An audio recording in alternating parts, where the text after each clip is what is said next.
আসসালামু আলাইকুম, welcome to Julius kitchen. আশা করি সবাই ভালো আছেন। আলহামদুলিল্লাহ, আমরাও সবাই ভালো আছি। আজকে আমি দেখাবো ক্রিমি চিকেন পাস্তা রেসিপি। আশা করি আমার রেসিপিটা ভালো লাগবে। যদি ভালো লেগে থাকে ভিডিওতে একটা লাইক দিবেন এবং পরবর্তী রেসিপিগুলো দেখার জন্য চ্যানেলটাকে সাবস্ক্রাইব করবেন। যারা ফেসবুকে দেখছেন তারা পেজটাকে ফলো করবেন। আশা করি আমার রেসিপিটা আজকে ভালো লাগবে।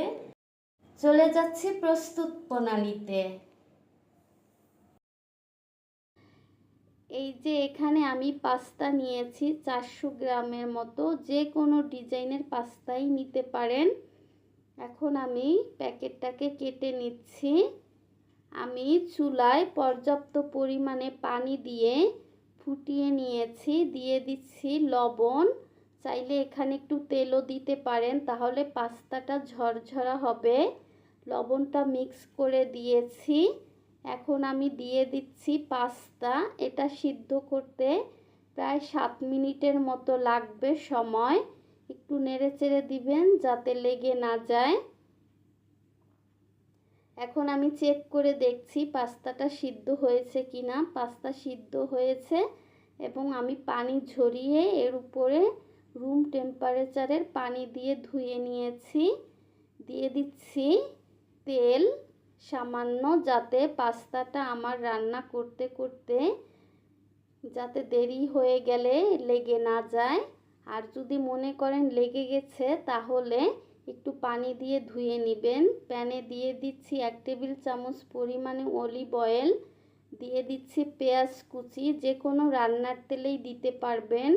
দিয়ে দিচ্ছি রসুন কুচি, আমি হালকা একটু ভেজে নিব। রসুনটা থেকে যখন সুন্দর একটা গন্ধ বের হবে তখন আমি এর মধ্যে দিয়ে দিব 250 গ্রামের মতো চিকেন, বোনলেস মুরগির মাংস দিয়ে দিলাম। আমি ছোট ছোট করে কেটে নিয়েছি। দিয়ে দিচ্ছি লবণ। এখন আমি মাংসটাকে এর কালার চেঞ্জ হওয়া পর্যন্ত ভেজে নিচ্ছি। দিয়ে দিচ্ছি লাল মরিচ 1 চা চামচ, দিয়ে দিচ্ছি সিজনিং 1 চা চামচ, দিয়ে দিচ্ছি কালো গোলমরিচ গুঁড়া 1 চা চামচ, দিয়ে দিচ্ছি 3 টেবিল চামচ পরিমাণে টমেটো সস। আপনারা টমেটো কেচাপ বা চিলি সসও দিতে পারেন। এখন ভালো করে মিক্স করে নিচ্ছি।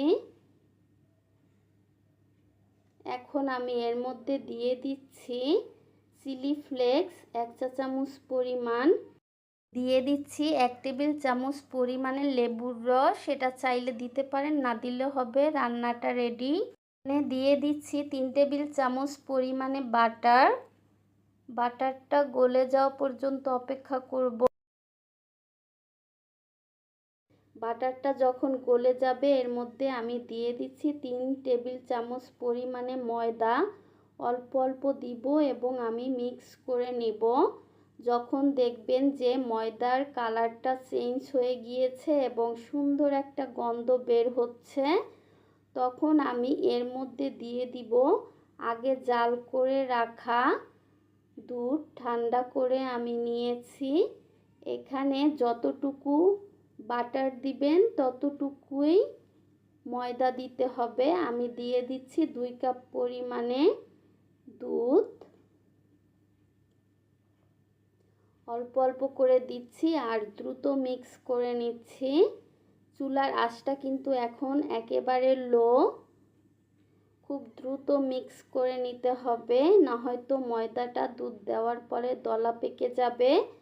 আর যদি দলা পেকে যায়, ক্রিমি ভাব না করতে পারেন, সেখানে একটা টিপস হলো চায়ের ছাঁকনি দিয়ে এটাকে এই অবস্থায় সুন্দর করে একটা চামচের সাহায্যে ছেঁকে নেবেন, তাহলে আর ওই দলা ভাবটা থাকবে না। এরকম একটা ক্রিমি ভাব হবে। নতুনদের জন্য প্রবলেম হতে পারে। দেখুন এটা কত ক্রিমি ক্রিমি হয়েছে। এখন আমি দিয়ে দিচ্ছি সিদ্ধ করে রাখা পাস্তা।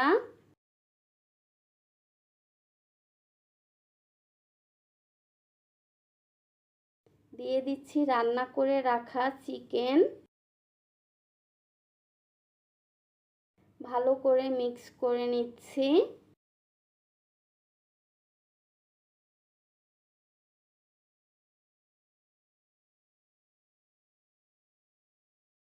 ভালো করে মিক্স করে নিতে হবে। চুলার আঁচটা এখন মিডিয়াম লোতে আছে।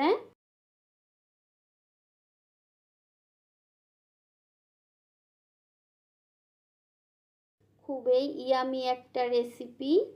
সবাই কিন্তু পাস্তা খেতে কম বেশি পছন্দ করে, আর সেখানে যদি হয় ক্রিমি পাস্তা, তাহলে তো আর কথাই নেই।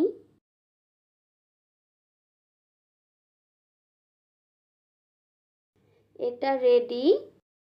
রেসিপিটি দেখার জন্য সবাইকে অসংখ্য অসংখ্য ধন্যবাদ।